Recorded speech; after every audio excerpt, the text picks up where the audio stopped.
Welcome to stage 7 of Misspoke, a cycling podcast during the quarantine period of coronavirus. And if you've missed the first 6 stages, you can catch up wherever you get your podcasts. And I hope you're enjoying these little podcasts. It's a cold and blowy and quite a rainy day outside, but I'm in my garage. I've got a jacket on. I'm keeping relatively warm. And I'm here to entertain you, I hope, at least for a little while. Now, we're going to start off today with chapter 4 of my novella about the Liège-Bastogne-Liège Sportive called The Monument. And if you want to read The Monument, you can get hold of it from Amazon, either as a paperback or as a Kindle, if you use a Kindle. Anyway, this is chapter 4. All the talk was of Brexit. Would it happen? Would it not? Hard Brexit, soft Brexit. Brexit means Brexit. No deal. Will of the people. 17.4 million voted for it. Sovereignty. Get the country back. Unelected bureaucrats. Make our own laws. Irish backstop. I knew what I was voting for. Clovis and Eric went for another ride. It was cold and a sharp wind was blowing. Cold, isn't it? Said Clovis when they met up. He'd thought it was going to be warmer and wasn't properly dressed. Fucking freezing, said Eric. I nearly called it off. Should have done. Short one, said Clovis. Reckon. Let's do a short loop. Go to Jay's. Their short loop was 25 miles. Plenty enough in this weather. Jay's was the same. There was something reassuring about seeing the same group of people gathered together in the same place week after week. A sea of calm in an ocean of uncertainty, where the coffee was hot and the bacon sandwiches were fat and juicy and bad for your heart, and Jay could be counted on to get on your nerves and be grateful. Bob and Bill and Steve were in their usual places and nodded as Clovis and Eric walked in. 2 coffees and 2 tea cakes, said Clovis. Don't say it. Same for me, said Eric. You're too late. You boys going abroad any time soon? Said Bob, putting down his newspaper. Maybe, said Eric. Why do you ask? Oh, you know, just curious. Where are you going? Liège, said Eric. To ride Liège-Bastogne-Liège, the Doyenne, one of the great monuments. Yeah? Who or what is it a monument to, then? Not that sort of monument, said Clovis. There are 5 great one-day cycling races. Milan-San Remo, Tour of Flanders, Paris-Roubaix, Liège-Bastogne-Liège and Ile-Lombardia. They're known as monuments. Oh, I see. There was a silence. Jay was busying himself in the kitchen. Steve was eating a bacon sandwich, as usual. When are you going? End of April, said Eric. Go out Thursday. It's a long drive. Warm-up ride Friday and sign on. Do the event Saturday, watch the pros Sunday, drive back Monday. We call it a long, long weekend. Wives too, said Bill. God, no. Just us.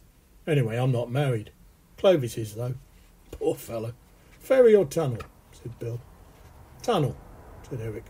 Piece of piss. Leave about 7 a.m, tunnel about 9:30, get to Liège about 3 in the afternoon, probably. Bikes on the car, said Bill. Yeah, roof rack. Sounds good. Bill turned back to Bob. He scribbled something on his newspaper. Bob looked at it and then looked over at Steve, who was finishing his bacon sandwich. Steve gave a slight nod of his head. Jay was in his kitchen and was now organising his cold cabinet, checking for out-of-date food. Fancy a bit of work, said Bill. We're retired, said Clovis. We're all retired, said Bill. I'm not talking about stacking shelves in B&Q or car park attendant in Lidl or delivering the news shopper. I'm not talking about that sort of work. What sort of work, then? Delivery driver, said Bill. Clovis said, what?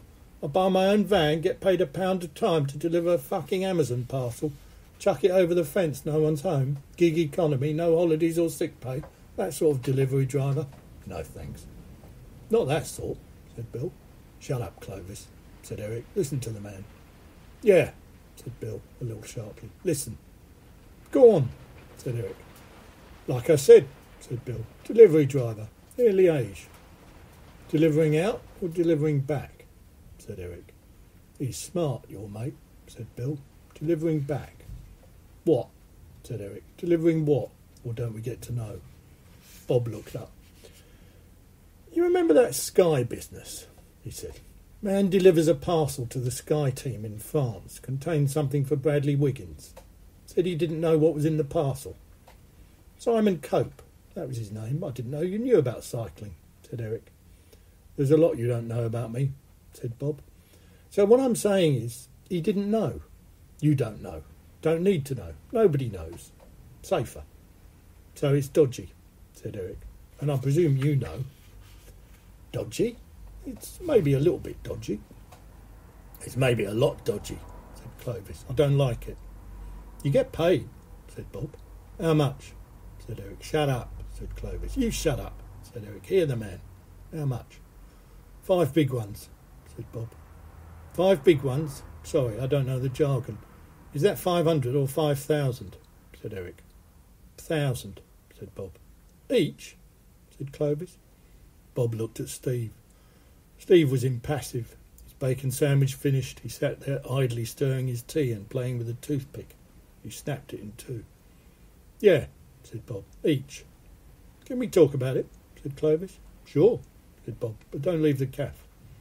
Clovis and Eric went over and sat in the far corner. I don't like it, Clovis whispered. You don't need the money, said Eric. I do. Clovis was comfortably off with a healthy pension, a big house and no mortgage. Kids left home and a safe full of investments. Eric was living largely hand to mouth. A series of company pensions had disappeared during the recessions and money was tight and he was careful with his money. Thrifty, he called it. Clovis called it stingy. Where's the risk? Said Eric. Where's the risk? The risk is fucking everywhere is where it is. It's got to be fucking worth their while to pay us 10 grand. What is it, Coke? Smack? Smack needs a lift? What are you talking about? Not Smack, the geezer we've seen here at the front with the Wolfie smoking weed. Smack is in heroin. Jesus, didn't you grow up in the 70s? Yeah, but I wasn't a drug dealer. Nor was I, said Clovis. Not really. You realise that if we say yes, we're trapped. They've got us by the short and curlies and we'll be working for the Cray brothers the rest of our lives. They're not the Crays, said Eric. Yeah? How do you know? They might be worse. It's a crime, mate. I know it's a fucking crime. I'm not naive. Don't we need some excitement in our lives? My excitement is dreaming about Amelia and buying a new bike. Not necessarily in that order, said Clovis. Good for you. I can't afford a new bike and Amelia's not interested in either of us. Anyway, what do you mean, not really? You said you weren't a drug dealer. Not really. I smoked a lot of dope at university, said Clovis. And one time me and a few mates decided to buy a big bag of grass and sell it on. But we ended up smoking it all ourselves. So I tried to be a drug dealer, but I wasn't very good. Look, said Eric. One time, 5 grand each. I need the money, matey, and it's sweet. 2 innocent old guys going to Belgium, ride Liège, Bastogne Liège, bikes on the roof, stonking red Mazda CX-5. Who's going to suspect? We'll suspect, said Clovis. I have a guilty face. We're bound to get stopped, and that car stands out like a sore bum. Sore thumb. We won't get stopped. Everyone's thinking about Brexit. French customs couldn't give us stuff. Our side's got more important things to look out for than 2 old cyclists. They're looking for stowaways in trucks, not coke in bikes. How do you know it's coke in bikes? I don't. It's a metaphor. It's not a metaphor. But okay, said Clovis. We're only young ones. You can have my 5. We're not young now, said Eric. And thanks, but it's your car and we're both at risk. Take your pay. They walked back across the cafe and sat down on the banquette. We're in, said Clovis. Good choice, said Bob. What car you got? Mazda CX-5, said Clovis. Nice car, said Bob. I love that car. Not that stonking red, is it? I love that red. Yeah, me too, said Clovis. So, how does it work? You'll be informed, said Bob, when the time is right. Be back here day after tomorrow, same time, in your cycling kit. Why in our kit? Said Clovis. Don't ask so many questions, said Eric. He's smart, your mate, said Bob. Time we were leaving, said Eric. Happily married, said Bob to Clovis as they were leaving. Well, you know how it is, said Clovis. Married, yes. Happily, sometimes. And now another one of my slightly tongue-in-cheek monologues. These monologues aren't intended to take the piss out of other cyclists. They're meant in an affectionate way, and please listen to them with affection in your mind. This one is called The Sportive Rider. So anyway, I'm doing this sportive in Wales. It's called the Dragon Ride. It's the toughest in Britain, so they say. I think there's 30,000 feet of climbing, and one of the hills is 1 in 2, apparently. I've done loads of them. I did that circuit of Kent one last September. It was a nightmare. It finishes on Carter's Hill. What, you've never tried that? But the feed stations were rubbish. I'm doing that one in June in Italy. The Maradona, I think it's called, after that footballer, the hand of God bloke. He was a keen cyclist, I read somewhere. It goes through the Dolomites. They're in Italy, I think. Or is it Austria? One of them, anyway. Who cares? It's one of the biggest in the world. 10,000 riders last year, and Miguel Indurain did it. He didn't win. You've got to book up really early. There's a famous one in France. It's called the Marmotte, which is a small animal like a hamster. Or is it a beaver? I can never remember. That finishes on Alpe d'Huez. Last year, the weather was atrocious, and only 80 people finished, and there were 9 deaths. It's a tough sport. I want to do this retro one in Tuscany. You can only use bikes made before 1987. And you can't have clipless pedals. Everyone dresses up in classic woolen jerseys. It's only €95 to enter. There's a similar one in this country. I don't fancy that. It's not the same, is it? There's a Tour of Wessex also. Don't know where that is. 3 days through the West Country, I suppose. And you camp every night. I hate camping. You get a medal at the end. I've got loads of medals. I heard about one in South Africa, in Cape Town, biggest in the world. There's like 35,000 riders. I'm hoping to do that. I like the feed stations where you get bananas and cakes and shit. Some of them are rubbish though. I did one once, and you only got water. No, it's not a race. You go at your own pace. There was a new one a couple of years ago, the Tour of Cambridge through the Fens. I didn't go, but someone told me about it. The top 25% got entry to the World Championships. The Sagan and that one. Well, the amateur, not the pro championships. I was confused, but still, I think they're great. Sometimes they close the roads, but not always. I'm hoping to get a place on the Prudential Ride this year. I've applied every year. Never got a place. It's not fair. It's like the biggest in the world. There's a barrel, apparently. Last year, they had like 2 million applications. It's easier to win the lottery. But I'm going to keep trying. I want the medal. Are you doing the Hell of the Ashdown? It's absolutely raining cats and dogs outside. I can't believe it. It's going to be May tomorrow, and it's pissing down like a bastard. Anyway, gravel bikes. They're the future. I thought tubeless tyres were the future, and then I thought disc brakes were the future, and then Di2, that was going to be the future, and then electric bikes. But no, apparently it's gravel bikes. Who'd have thought it? A gravel bike. Now, what's a gravel bike? It's got bigger tyres, and it's not a mountain bike, but it's like a road bike, but it's got bigger tyres, and you ride on the gravel. The only trouble is there isn't really any gravel in Britain. Gravel is big in the States, but it's not big in Kent. I mean, we have what are laughably called roads, which are covered in potholes and flints and God knows what, all kinds of stuff to damage your tyres. So I suppose, a gravel bike might be the future. Ride in Kent, get a gravel bike, you want to. And now a word from my sponsor. No, I'm not sponsored. I might one day be sponsored, and if there's anybody listening to this who's in charge of sponsorship for any big companies like, I don't know, AstraZeneca or BP or Virgin Airways, if any of those 3 companies survive this coronavirus outbreak, then yes, please feel free to sponsor me. But my sponsor today is WD-40. I had a good mate called Bash, and he used to say to me, if it moves and you don't want it to, Loctite. If it doesn't move and you want it to, WD-40. So there you are. WD-40, by the way, stands for water displacement, and 40 was the 40th formulation that the people who invented it had come up with, and that's why it's called WD-40. Learn something new every day. I'm going to finish today with a memoir that I started writing probably a couple of years ago. Now, anyone who's interested in cycling is generally interested in all aspects of cycling, and one of the main aspects of cycling they're interested in is bikes. And one of the first questions is, what sort of bike have you got? And, what other bikes have you got? And, how many bikes have you got? And we just love bikes, and we love kit, and we love all the stuff that you can buy related to cycling. So I thought I'd write something about my life in bikes.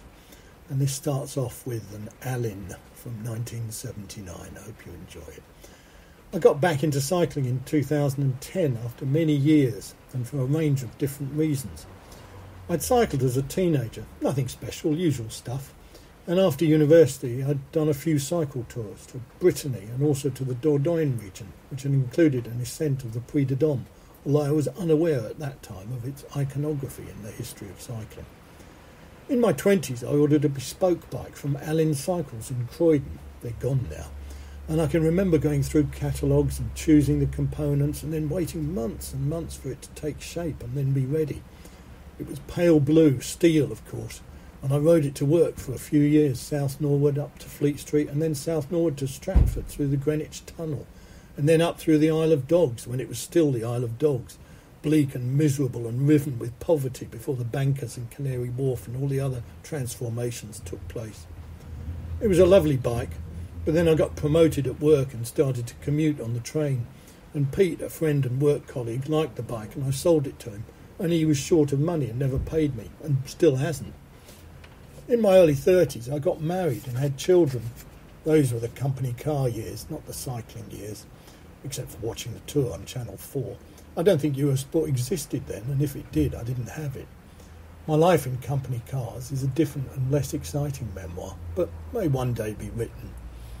In my late 40s, typical midlife crisis, I bought a sports car, well, a Mazda MX-5 anyway, 2-litre soft-top grey with brown leather seats.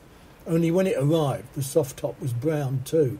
For some reason I didn't realise that would be the case, but not a nice brown, a sort of shit diarrhoea brown cloth, and I hated it, but the seats were lovely. And then they brought out the folding hardtop version, and I decided I wanted that instead, safer. So I traded in the grey car with the shit brown soft top and bought a dark blue hardtop version. It was a great little car. People laughed and said it was a hairdresser's car, not a real sports car. But it was brilliant to drive, and fun too. Like most middle-aged men, I put the top down when the sun came out and raced around Kent. I thought I looked cool, but everyone else probably thought I looked like a middle-aged man in a hairdresser's car. But after a while, I hankered after something more powerful. Don't ask me why. I was middle-aged. It's what we do. In my youth, my dream car had been a Mercedes 350 SL in the classic shape. So I went for a test drive in a Mercedes SLX, which was a real hairdresser's car, stumpy and dumpy, but I didn't like it. It seemed underpowered and I couldn't really afford a more powerful engine. And anyway, the salesman was a twat. Instead, I went for an Audi TT Cabriolet. At that time, my family had 4 cars. My company car, a Toyota Prius, I know.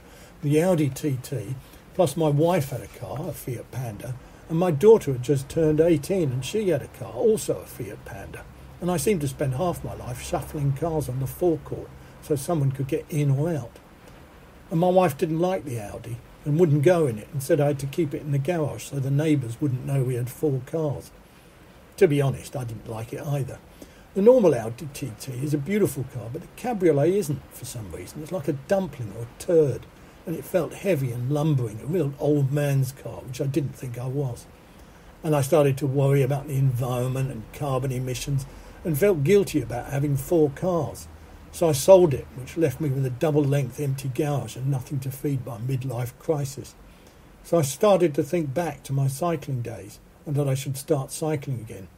I decided that I wanted to go cycle touring again, and not just any old touring, but cycling around the world. What was I thinking? I was still working. I had children. I wasn't about to retire any time soon. I got 4 weeks holiday a year, but still I hankered. Well, if you like that first part of my memoir, My Life in Bikes, then make sure you tune in to stage 8 of my cycling podcast, Misspoke, available on all good available on all good podcast platforms. Well, I suppose if you found it, you must be on a good podcast platform. Hope you've enjoyed stage 7, and thanks for listening, and stick around and make sure you pick up on stage 8. Thanks very much and take care.